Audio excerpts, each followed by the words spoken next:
I grew up in a small community called Swindler, South Carolina, and I left when I turned 18. I was not a little boy that desired to be a police officer. I had never said that. I worked, raised some money, and was sending myself to college. I've been self-supporting since I was 12. I thought I had enough money to go to college, and my first semester I was through by about November, run out of money. And I said, oh Lord, what are we gonna do now? And so I looked and researched, and I saw that the government had a program then called Law Enforcement Education Assistance Program, that if you would sign up to be a policeman for 2 years, the federal government would pay for 2 years of college. So I said, hey, that'll be a pretty good deal. I get paid to be a policeman and go to school. And they said, yeah. And I said, well, that's all right. Because let me tell you, when I left Sloot, I had matching luggage. I had 2 Piggly Wiggly bags. I had a 67 Ford Custom 500 that a man got drunk and painted it petty blue. That wasn't an intentional color, but when you hire a drunk for $50 to paint your car, you may get a petty blue car. So I go to Newberry, and I decided to do that for 2 years, and that was my intention, to get 2 years of college paid for. But God had some other plans for me, and I realized pretty soon that I had some talents that sort of met law enforcement. They should have had a poster that said, you get to drive fast cars, you get to shoot free bullets, you get to fight without going to jail most of the time, and and girls like guys in uniforms. I said, hey man, sign me up, I'll do that. Well, 2 years lasted longer. Sheriff Thompson told you the truth when he called me. I had 2 other events tonight that would have been a lot closer than obviously driving to Myrtle Beach. And I was so impressed that y'all were putting this on that I did tell him I would come. But I'll tell you the other truth too, that if Sheriff Thompson or Warren Gall asked me to come down here, I'd start walking to try to come down here and Reggie Gosnell. Now it might take me a while to walk down here the way I hobble around and limp, but I'd have walked down here for my friends. I think that much of them. But I'm so proud of what y'all are doing. And I tell you this, I am a positive guy. Some people say, is your cup half full or half empty? And I say, how come your cup just can't be full? And that's what my cup is. I look at bad situations and I look at how good can come out of it. And that's the way my attitude has always been. When I retired as chief of police, one of the speakers at one of my retirement events said, Jackie, I really believe that if someone called and said King Kong was downtown showing out, you'd smile and say, I'm going to get me a monkey. That was a pretty good compliment, because I realized I don't get excited about things or upset about things I can't control. I just handle them, and I smile. I figured if little dwarfs can whistle while they work, how come I can't whistle while I work? So I don't let things bother me. And there's been some bad things I've seen in this career, but you think of 9/11, what a tragic event in this country. But what did it do? It caused people to put flags back in the yard and even flag magnetic decals on the back of their car. Well, it didn't take long. You started noticing those decals came off the car, and on some cars you could see where the sun faded, where that rectangle flag had been. That sort of saddened me. But it was good to see that people supported. And when you rode through a neighborhood right after 9/11, people waved at you, hey police, hey police. And then over a couple of years, they still wave, but something happened to the hands, got kind of arthritic. I don't know, but something happened. But it's so encouraging to see you here and being supportive of law enforcement. You're very fortunate where you live, not only because how beautiful and the weather, but you're fortunate because you do have really, really good progressive law enforcement. They do a really good job at what they do, and I'm very pleased and proud of that. Y'all are blessed, to have a sheriff like Philip Thompson. What a smart guy he is. And Philip was elected sheriff, about 16 years ago. And Philip said, to be a good leader, you got to surround yourself with a good leadership team. So he said, I got to find me a couple guys I can count on. So he looked around and he called Paul Butler and Tom Fox. And he said, I believe they'd be good leaders. So he checked Paul first. He said, I'm going to give you a little test, Paul. Here's $1. Go downtown and buy me a Cadillac. Paul said, yes, sir. And he took that $1 and left. Philip said, dang, that's a pretty good guy. He listens to what I say, followed orders. Let's see old Tom. So he called Tom in and said, Tom, I want to ask you to do something for me. He said, how about go to my house and see if I'm home? Tom said, yes, sir, I can do that. So he leaves. No, Philip said, hey, man, that's 2 pretty good guys right there. They listen well. Well, as it would happen, Tom and Paul kind of meet up downtown and they see each other and they start kind of scratching their head and they laugh, said, you going to go to work for him and be a leader? He said, I don't know, I reckon. He said, what you think about him? And they said, I don't know how smart he is. And said, what you mean? Paul said, man, He gave me $1 and told me to go buy a Cadillac. He didn't even tell me what color he wanted. Tom said, you think that was dumb? Let me tell you what he did to me. He told me go to his house and see if he was home. Heck, he had a phone right there on his desk. He could have called and found out for himself. You know, there's your leadership right there. I tell y'all, I'm happy. I'm happy. And I'm telling you, I'm happy right now because I almost wore the same coat this man and Tom Fox had.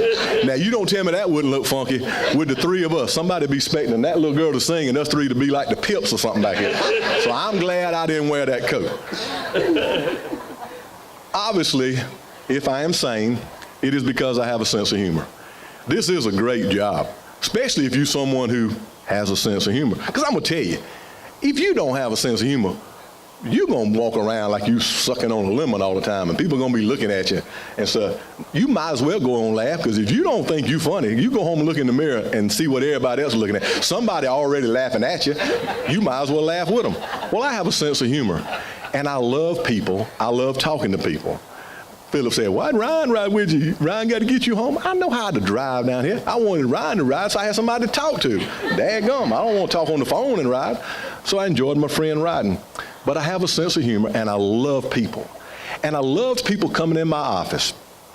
Reggie may tell you that I gave Reggie a little advice when he went from captain of the highway patrol to police chief. I said, Reggie, let me tell you what's going to happen. When you were the captain of the highway patrol in Charleston, some faceless, nameless person to you will call and say, yo, Trooper riding fast down the interstate. And you go, yes, ma'am, yes, ma'am. And you hang up and you don't care. I said, get to Conway, and that little lady sat across from your desk said, I know you tall, but you look at me when I'm talking to you, boy. I said, your day will change because all your customers and clients will have a face and a name. I love people come in my office and they talk. And I look real serious listening. And I would get out this pad at my right part of my desk. And they would think I was taking notes at their serious complaint. What I was doing was writing down the ridiculous things they said, and I would use it sometime in a dinner speech because they say the funniest stuff. Most of the time it's about ailments. They go, oh, I tore up the tendencies in my arm. I said, oh, that sounds bad. That sounds real bad. And they have all kind of medical issues, all kind of medical issues. But I had this policeman that told me one time, he used 3 wrong words in one sentence. Well, you get an award if you do that. But he told me, I'm going to Florida on an expedition. And I realized maybe he is exploring, but I realized after he said he was looking for a prisoner that he was going on an extradition. But he said, I'm going to Florida on an expedition, and I'm going to go to Pepsi-Cola, Florida. I said, I'm kind of a Coke man myself, but I might like to go to Pepsi-Cola, Florida. He said, you wouldn't like it. So I stayed in a hotel, and a Simonized cat was under my window crying all night. Well, man, you can't sleep with no Simonized cat, because, man, they slick, I'm telling you. That's the kind of stuff people say. You got to laugh at that. And then I had this woman as serious as she could be. She said, Chief, I agree with you. You need to wear a seatbelt. Said, my son was in a wreck, and he wasn't wearing a seatbelt, and he got ejaculated from the car. I said, man, I hate that when that happens. I do. This friend of mine went over to see his buddy who was having a yard sale, and his buddy scratching his head. And he goes, I done sold everything but one thing.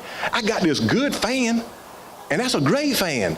And nobody buys it. I just don't understand. And my buddy said, well, let me hear your sales pitch. So he stood back and watched, and this woman come up and look at that fan. He walks over there and said, ma'am, it's a real good fan. Said, it's an ovulating fan. I don't know. Maybe that woman didn't need an ovulating fan. I don't know. But my all-time favorite, this woman told me that her son worked down at the plant, and they had a lot of chemicals down there, and the chemicals messed up his phosphate gland. I said, oh, I hate that. She said, that ain't the worst thing. Said he had an old nasty girlfriend one time, and she dosed him up with Hercules. Well, I'm going to tell you, man, you get dosed up with Hercules, you might not can get rid of that. I don't know. Well, y'all, I don't care, man. That's funny anywhere. So that's a good job. You get to hear that. I was fortunate when I worked as chief of police in Newberry for 21 years. The national average is just under 3 years, so I sort of skewed that for some people. But I worked for a place that liked me, and I liked them. And they allowed me for about 10 years to travel the country and speak. Now, I spoke everywhere across the country below the Mason-Dixon line. I've heard some of y'all's names, and y'all have introduced yourself. I've heard your accent. I realize some of y'all are not originally from Horry County or South Carolina. I realize it. I tried to speak above the Mason-Dixon line, but it was difficult having a translator trying to explain the humor that I had to people up north. But I tried. But I hated I talked over their head with my wit and intellect. But I tried. But I spoke all over the country. And I'd go places to speak. And I primarily taught ethics and integrity for law enforcement. I teach people knowing the difference between right and wrong and doing what's right, even when no one's watching. And I challenge people. When is no one watching today? There's somebody always got the phone out going. Like I can't see that. Like I don't know you, feel me? With my sense of humor, and if I was a policeman today, I don't care about your phone. I'm wearing a camera right here, and I got a big one in my car. I got 2 of them, and I like being on camera. So it wouldn't bother me, knowing the difference in right and wrong, and doing what's right, even when no one's watching. But I'd go to places to speak, and I'd be telling some of my humor, and I look back there, somebody mad. They on the back row about to blow up, they mad. And I go, look, dude, that's funny anywhere. You know that's funny. Don't go on and pout and act like you're not happy. Go on and laugh at stuff I say, because I'm going to tell you, people are already laughing at you, so you might as well go on and have a sense of humor. But people have lost that. A lot of people have. People are so sensitive. They're always looking at something to complain on and whine about. Who wants to be around someone whining? Who wants to be around someone who's pessimistic?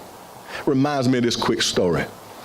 Men sometimes go to barbershop around the same time, not like you women who go every Friday at 10:30. We had a roadblock one time, and a woman run over the barricade, and the police stopped her. I said, ma'am, you didn't see that road closed? She said, yeah, but I'm going to the beauty shop.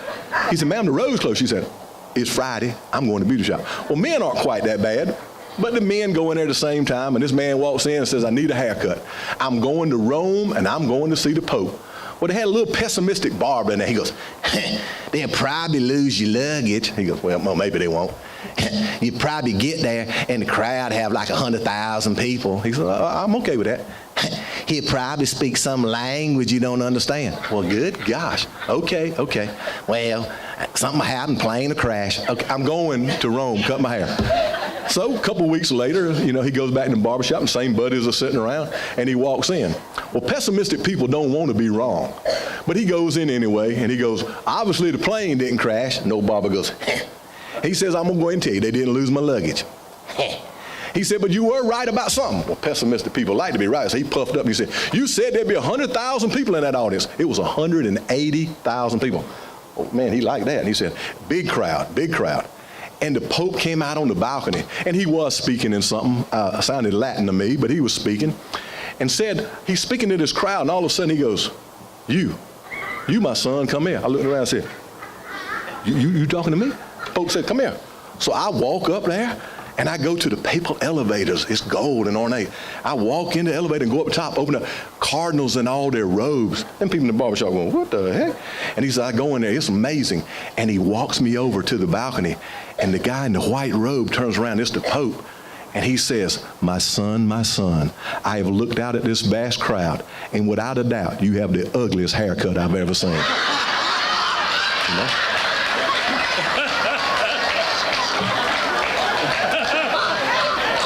Hey man, got to have a sense of humor. Nobody wants to be around that pessimistic person. I'll tell you a little quick thing. I get to speak a lot, I tell you, and I talk to police, and I tell them, well, let me back up. When at City of Newberry, one time they hired the University of South Carolina to do a study. And they came back and they found out the police department was the highest rated city service. They'd never seen that before. And they said, how in the world do you become the highest rated? And how do you get a high rating on working traffic? So I had a city manager that had come from somewhere that they hated the police and they hated traffic. He said, Jackie, you got to tell me how you do that. I said, well, I got a little theory. We're in a business that we have to dole out medicine. And I said, when I was a little boy, medicine tasted like castor oil. You didn't have no childproof lid because you didn't want it the first time. You sure wasn't going to go open it and drink it on your own. I said, now they make medicine taste like bubble gum. When the kid get through, they lick the spoon like I used to get to lick the beaters when my mama made a cake. I said, so they make medicine taste like bubble gum. That's what you have to do working traffic. You got to make the medicine we deal out and dole out be like bubble gum instead of castor oil. And so people say, what's that? I said, give people the lowest one ticket you can. Don't give a bunch of tickets and don't give a lecture. People don't want either one. They daggum don't want both of them. I said, so give that one little ticket and say, I'm doing this to hopefully save you. Thank you. And I said, it'll work. So I've shared that with a lot of people, and that's how you can be successful, by the way you treat people. like you'd like to be treated, like if you could interject that person across in front of you was your mama, your daddy, your wife, your sister, your brother, you'll be very successful. I am a very blessed individual. I am in my 42nd year in law enforcement. I know I don't look like that. That's supposed to be, you're right. I'm supposed to hear, amen, you're right. That's okay. But I am a very blessed individual. I get to now work at where all law enforcement begins, the Criminal Justice Academy. That's where all the careers begin. Every police officer has to come there. I'm trying to change personalities and attitudes. I'm trying to leave them with a little bit of understanding of how to be successful and how a crazy poor little boy from Sluta made it by having a sense of humor and a hard work ethic and good ethics. So thank y'all for letting me come. I'm sure pleased to be here. I'm glad the weather hung out. Most of the time I wouldn't necessarily have in that resume that I'm a 5th degree black belt, but I thought that was important because I saw on there that I am what's standing between y'all and this food back here. So I sort of figured that might be a good thing to say, so none of y'all decided y'all might want to like rush me and go ahead and eat. So again, thank y'all for letting me come. Thank y'all for what you do. Continue to do this. Continue to say thank you, not just once a year, but every time you see the police. Say thank you to them and tell them you appreciate what they do, because I'm telling you, that's the difference in how you're able to live safely in your house, because you got good people out there. Thank y'all for letting me come, and thank y'all so much for letting me talk.